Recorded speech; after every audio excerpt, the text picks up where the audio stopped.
साथियों नमस्कार। आपका पुनः स्वागत है मेरे YouTube चैनल शर्मा जी से सीखें। साथियों आज इस वीडियो में मैं चर्चा करने जा रहा हूँ आर्य समाज गंगानगर द्वारा अपना 26वां स्थापना दिवस दिनांक 12 जनवरी 2025 को अपने आर्य समाज भवन गंगानगर में बड़ी धूमधाम से मनाया। इस आयोजन को सफल बनाने के लिए आर्य समाज गंगानगर की समिति, पदाधिकारी, सदस्य तथा कार्यकर्ताओं ने अपना पूर्ण सहयोग दिया तथा इस कार्यक्रम को सफल बनाया। हमारे आर्य समाज गंगानगर को 25 वर्ष हो चुके हैं। 26वां वर्ष प्रारंभ चल रहा है। 26वां वार्षिक उत्सव, ये स्थापना दिवस हम मना रहे हैं बड़े धूमधाम से। आर्य समाज जागृति बिहार की कृपा हुई आर्य समाज गंगानगर पर, और ये हम सभी को प्रेरित करते हुए आर्य समाज की स्थापना कराई। आर्य प्रदेश सभा जिला मेरठ और केंद्रीय आर्य समिति जिला मेरठ सभी के सौजन्य से इस एक छोटे से पार्क में आर्य समाज गंगानगर की स्थापना कराई थी। हमारे मान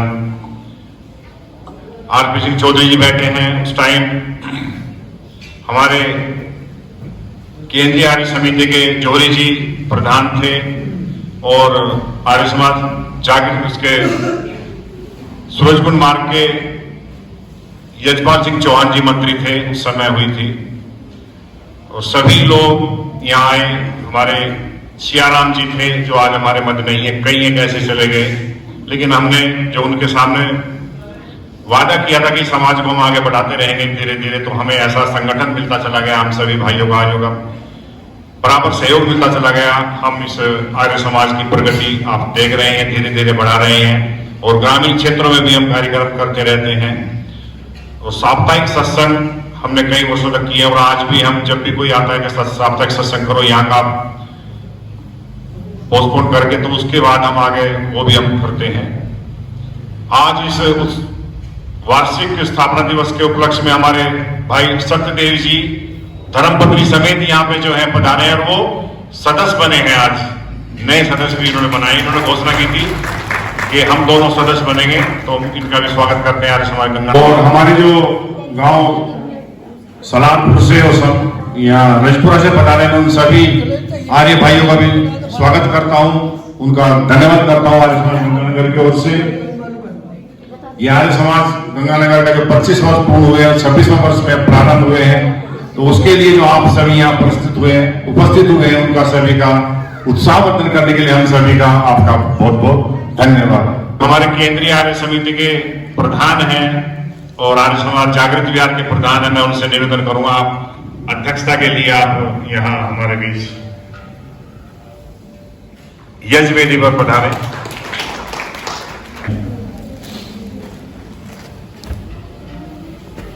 जो विभिन्न आर्य समाजों से हमारे मध्य आए हैं, आर्य समाज साकेत के प्रधान हमारे और कुलपुरा से हमारे ऋषिपाल जी हैं। आर्य समाज सूरजकुंड मार्ग से नाम भी इनका आनंद है और वैसे भी आनंदित हो रहे हैं। देख लीजिए आप, हमारे मुनि जी हैं आनंद प्रकाश जी, और बाकी सभी समाजों से जो हमारे मध्य पधारे, मैं उन सभी का हार्दिक से हृदय से आभार व्यक्त करता हूं। तो सम्मानित हम करेंगे।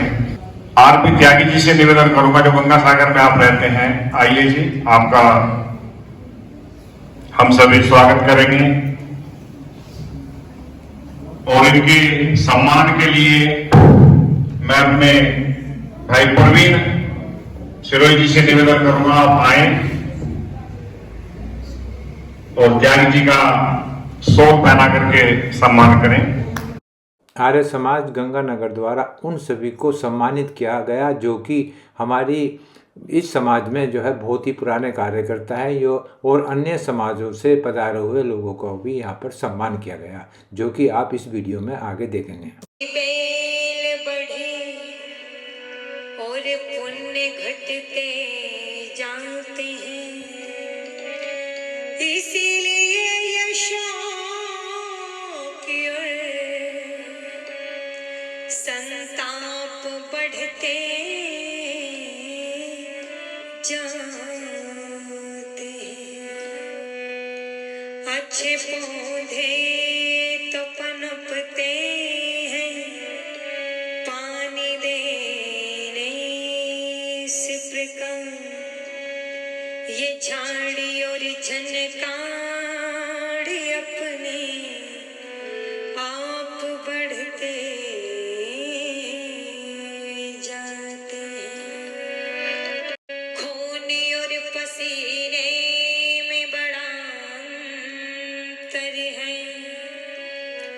जैसे पत्थर और नगीने में बड़ा अंतर है। मुर्दा भेड़ों की तरह जिंदगी जीने वालों, सांस लेने और जीने में बड़ा अंतर है। इस समारोह की मुख्य वक्ता संस्कार जागृति मिशन की अध्यक्षा प्रोफेसर डॉक्टर अर्चना प्रिय आर्य ने अपने वक्ता द्वारा सतर्क किया कि जिससे कि जो हम अपने सनातन धर्म की रक्षा कर सकें। उन्होंने बताया कि जातिवाद का कुचक्र हमें सनातन धर्म को तोड़ रहा है। सनातन धर्म की रक्षा में जातिवाद घातक है, हमें इससे बाहर निकलना होगा। जब जब हमारे धर्म पर विधर्मियों ने हमला किया तब तब आर्य समाज ने उन्हें कड़ा जवाब दिया तथा उनको कड़ी टक्कर दी और अपने सनातन धर्म की रक्षा की।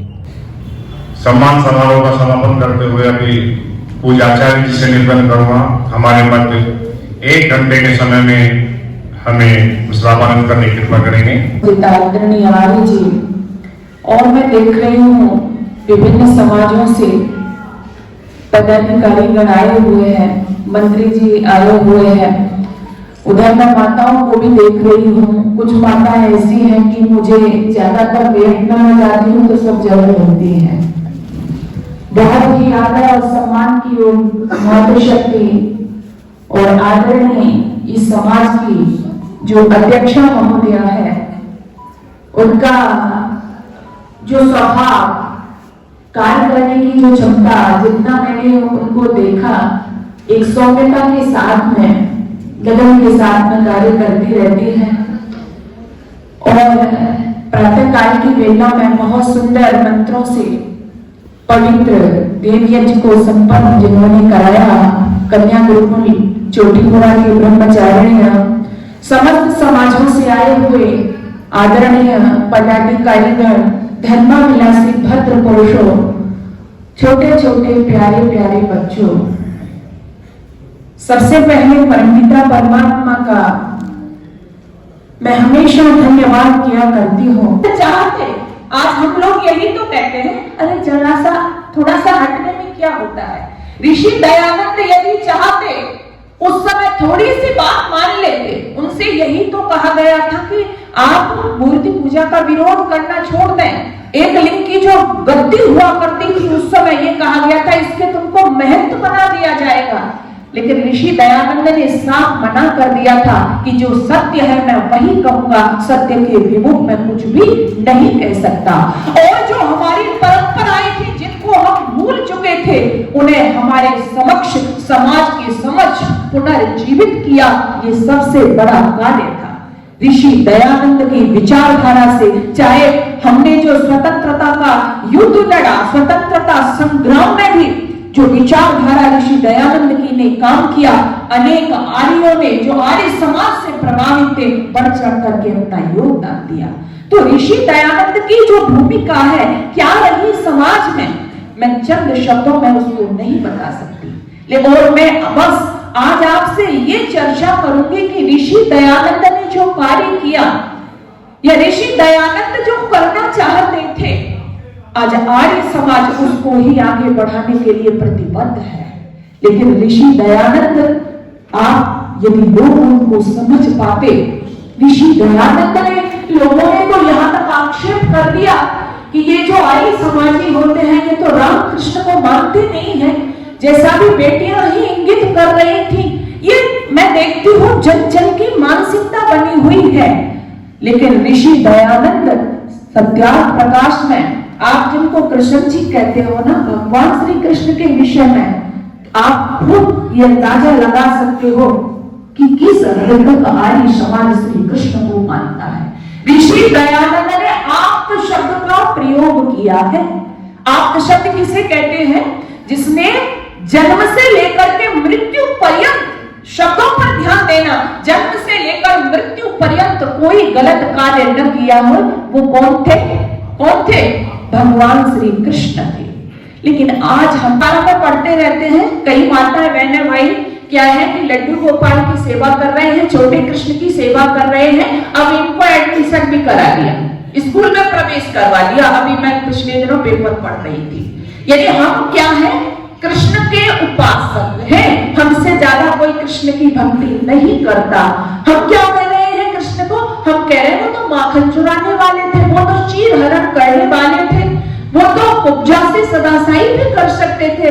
भाई ये तो जब कहे ऐसा वो क्यों कर रहे थे? आप शिक्षित लोग बैठे जी, वो तो लीला कर रहे थे, ये तो उनकी लीलाएं थी। लेकिन भगवान श्री कृष्ण स्वयं कहते हैं, और आप लोग सब लोग समाज में श्लोक भी पढ़ा जाता है, क्या कहते हैं, भगवान श्री कृष्ण कब आते हैं? शायद आपको आज याद होगा गीता का श्लोक कब आते हैं, सबको याद है ना? तो ये क्या कहता है हमसे, यदा यदा हि धर्मस्य ग्लानिर्भवति भारत। यानी वो कहते हैं कब आता हूं मैं, कब आता हूं? जब क्या होता है, धर्म की हानि होती है, नाश होता है, अधर्म बढ़ता है। पवित्र साधुना, तब मैं अच्छे लोगों को, पवित्र लोगों के परित्राण के लिए आता हूँ, धर्म की स्थापना के लिए आता हूँ। भगवान श्री कृष्ण कह रहे हैं ना, लेकिन हम क्या कह रहे हैं, भगवान श्री कृष्ण का हम आना क्यों कह रहे हैं? क्यों आए वो चीर चुराने के लिए आए, वो माखन चुराने के लिए आए, वो गोपियों के वस्त्र चुराने के लिए आए? नहीं आए ना।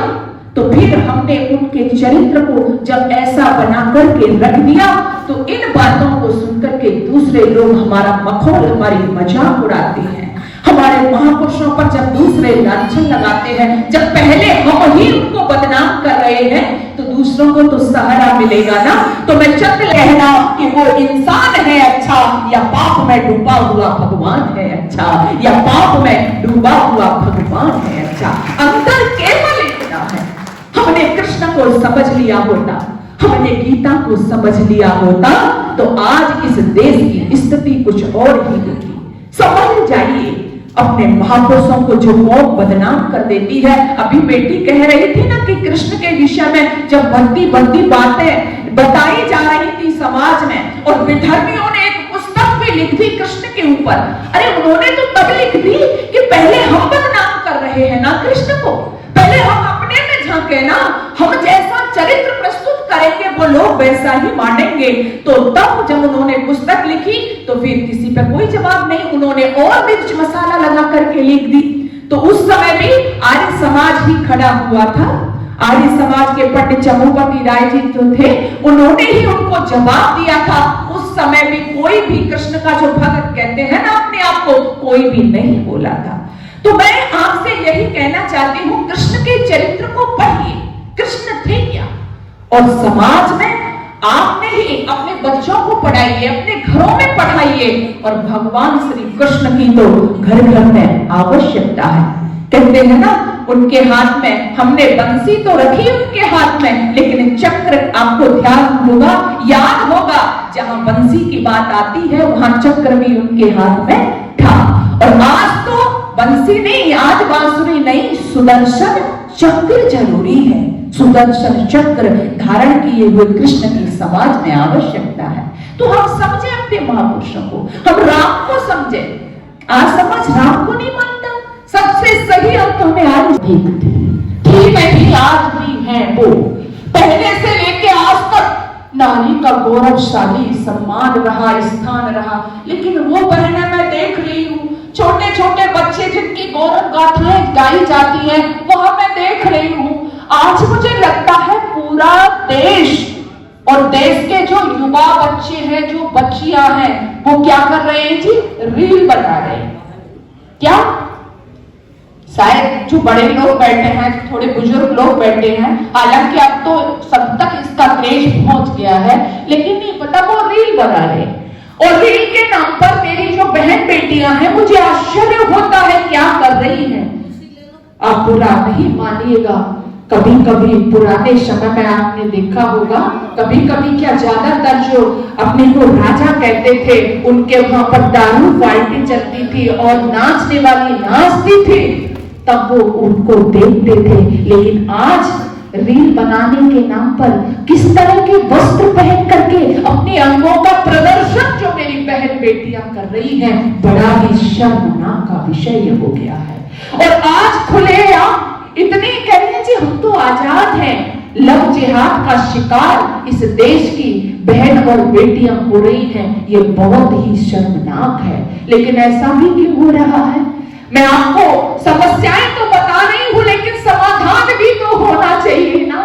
ऐसा क्यों हो रहा है? कारण यदि हम लौटेंगे मूल में तो इसलिए हो रहा है कि हम अपने उन बेटियों को, अपने महापुरुष जो थे, अपनी ऋषिकाएं देवियां थी, जो पतिव्रता देवियां थी, जो वीरांगना देवियां थी, उनका चरित्र कभी पढ़ाया?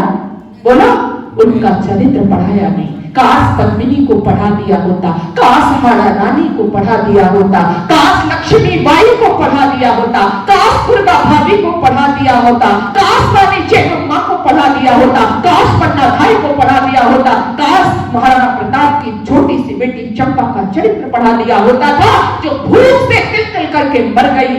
लेकिन अपने आप ही नहीं, अपने पिता को भी रोक दिया कि संधि पत्र मत लिखिएगा। तुम्हारे शौर्य की तारीफ करने वाले अकबर के दरबार में जब तुम्हारा संधि प्रस्ताव जाएगा तो अकबर क्या कहेगा?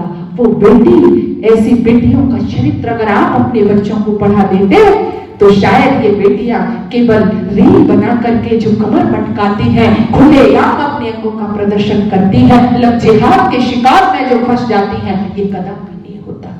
इसलिए आइए, आर्य समाज की जो बेटी है ये न समाधान करती है। अपने बच्चों को पढ़ाइए, धर्म संस्कृति चिंतन दीजिए, इनके दिल में अपनी संस्कृति के प्रति, अपने धर्म के प्रति, अपने महापुरुषों के प्रति इनमें श्रद्धा पैदा करिएगा। आपके ये बच्चे हैं ना, मैं कहती हूँ ये तुलसी के पौधे की तरह है। आदरणीय सेठी जी बैठे हुए हैं, सेठी जी भी निरंतर वेद प्रचार किस तरह से हो, अलग अलग बिंदु में पढ़ती रहती हूँ, बैठे हुए हैं। और हमारी माता जी यहाँ पर बैठी हुई है, आदरणीय माता जी बैठी हुई है। इनकी अलग से समाज है पुराना गेट में, तो सभी माताएं, बहनें, भाई और मेरे बड़े बुजुर्ग जो भी हैं, सभी का बहुत बहुत धन्यवाद। आपने मेरी बात को बड़ी शांति प्रति के साथ में सुना है। पुनः आप सभी का धन्यवाद। ओम शांति। मुख्य उद्देश्य आर्य समाज का है, हम उसको भूल चुके हैं।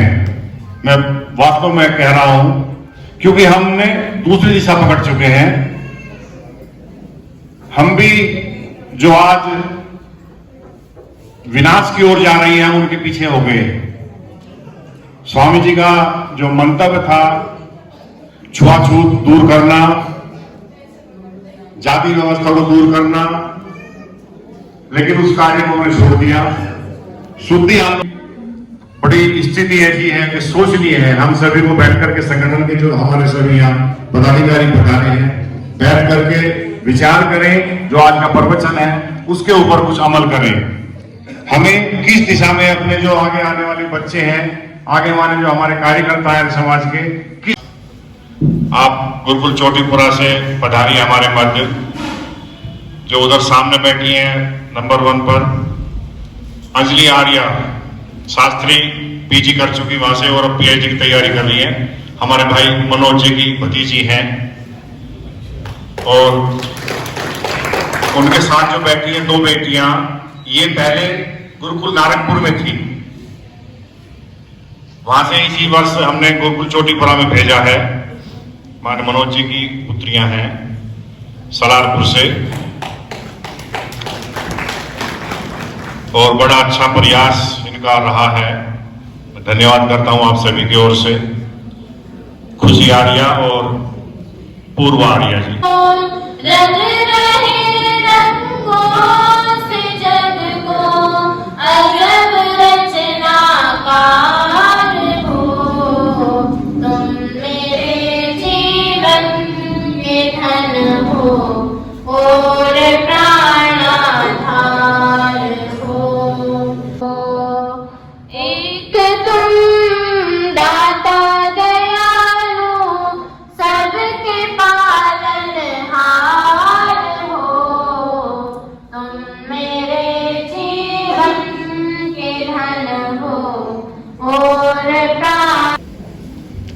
मैं बहुत अभिभूत हूँ। हमारे यहाँ कई प्रवचन अर्चना जी के हो चुके हैं। ना वो फर्मे पैदा होते हैं जो अपने आप को समर्पण कर कर देश, जाति या धर्म की रक्षा करें। महर्षि की बात हो रही थी, कितनी यातनाएं सही उन्होंने, सब जानते हैं। गालियां हजारों बकी गई, सीमा टूटी अपमानों की, सज्जन कहलाने वालों ने भाषा बोली शैतानों की। आदरणीय मेहंदी दत्ता जी से निवेदन है, आप अपना अध्यक्ष भाषण करते हुए सभा का समापन।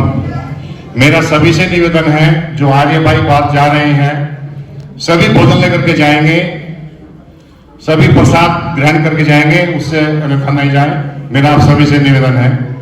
आदरणीय प्रधान जी अभी का स्वागत है, अभिनंदन है।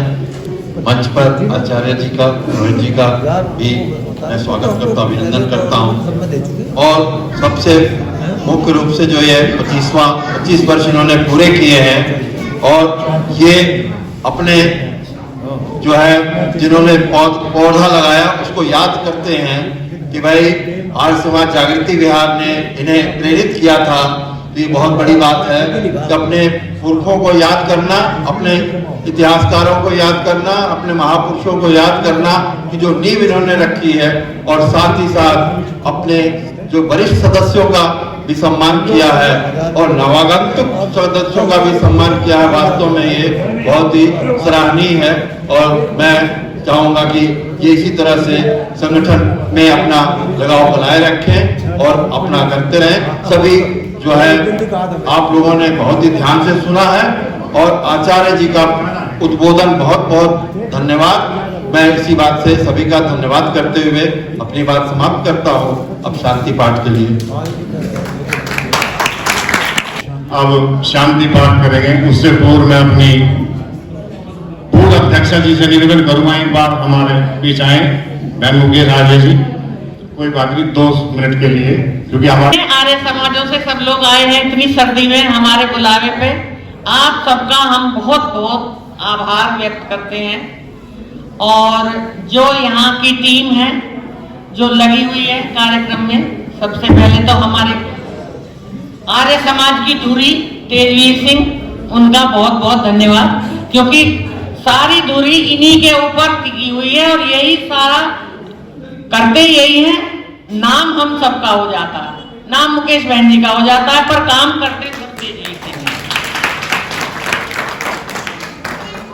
इसके बाद जो हमारी युवा टीम है जो सारा प्रबंध कर रही है, उन सबका बहुत बहुत धन्यवाद। हमारे जो साउंड सिस्टम वाले अशोक जी, इनका बहुत बहुत धन्यवाद। हम एक फोन पे इनको बुलाते हैं और ये फटाक से आ जाते हैं, कभी कोई इफ बट कभी नहीं लगता और तुरंत चले आते हैं। इनका भी बहुत बहुत धन्यवाद। जो ऊपर भोजन बना रहे हैं सबके लिए स्वादिष्ट गरम गरम, उनका भी सबका धन्यवाद। जो हमारा सेवक ऊपर रहता है, उसका परिवार सारा इंतजाम करता है, सफाई करता है, उनका भी सबका बहुत बहुत धन्यवाद, बहुत बहुत आभार।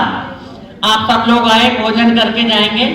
और आज हमारे समाज के जो 25 वर्ष पूरे हुए हैं, तो आज हमने थोड़ा सा इस समाज को, जो हमारे सदस्य हमेशा आते रहते हैं, इतने बुजुर्ग लोग भी हैं, मेरे जैसे बुजुर्ग सफेद बालों वाले बहुत सारे हैं, तो सबका सम्मान किया है।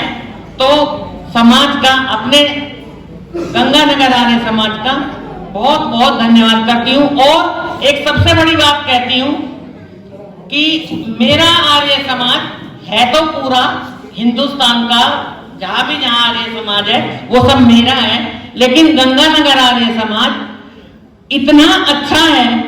औरों की मैं किसी की बात नहीं करती, मुझे नहीं पता अंदर क्या चल रहा है क्या नहीं है, लेकिन इतना अच्छा है कि जो एक व्यक्ति, कोई भी सदस्य कुछ कह दे या कहीं किसी के साथ एक वादा कराए कि हाँ अच्छा हम ये कर देंगे, तो कोई ये नहीं कहता कि भाई ये आपने क्यों कर दिया। तो इसलिए इस समाज में सब लोग मिलजुल के सब एक समान हैं। तो उन सबका ही, आप सबका आशीर्वाद चाहिए हमें, ताकि ये हमारी परंपरा बनी रहे और हम सब इसी तरह से कार्य करते रहें। धन्यवाद। होता है तो उसके लिए भी आर्य समाज खड़ा रहता हमेशा और खड़ा रहेगा। अब शांति पाठ आप सभी से पुनः मेरा निवेदन, सभी ऊपर भोजन की व्यवस्था है, भोजन करके ही जाएंगे। बहुत बहुत धन्यवाद आप सभी का।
साथियों, अभी आप इस वीडियो में आर्य समाज गंगानगर के 26वें स्थापना दिवस के हुए समारोह की कुछ झलकियां देख रहे थे। ये छोटी सी वीडियो मैंने बनाई है, शायद आपको पसंद आए। और यदि आपको वीडियो पसंद आए तो आप मेरे YouTube चैनल शर्मा जी से सीखें को सब्सक्राइब कर सकते हैं, जिससे कि एक प्रकार की खुशी होती है। और साथियों, इसी छोटी सी चर्चा के बाद मैं अपनी वाणी को विराम देता हूँ और साथियों सभी को नमस्कार।